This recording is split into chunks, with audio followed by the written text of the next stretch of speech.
పిల్లలకు మధ్యాహ్న భోజనంలో ఇవ్వాల్సిన గుడ్లు హెడ్ మాస్టర్ లంచ్ బ్యాగ్లో దర్శనమిచ్చాయి.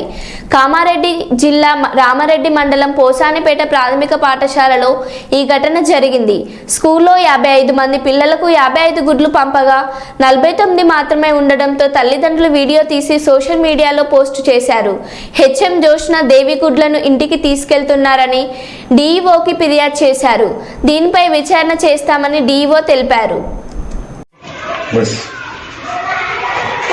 ఈ లంచ్ బాక్స్ ఉన్నదమ్మా ఏమది పెద్ద మేడం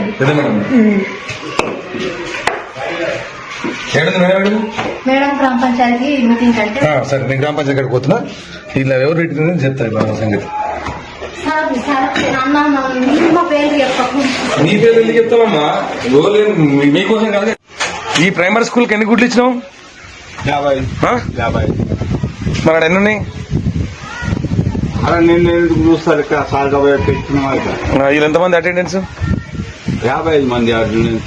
49 రికార్డు ఉందా?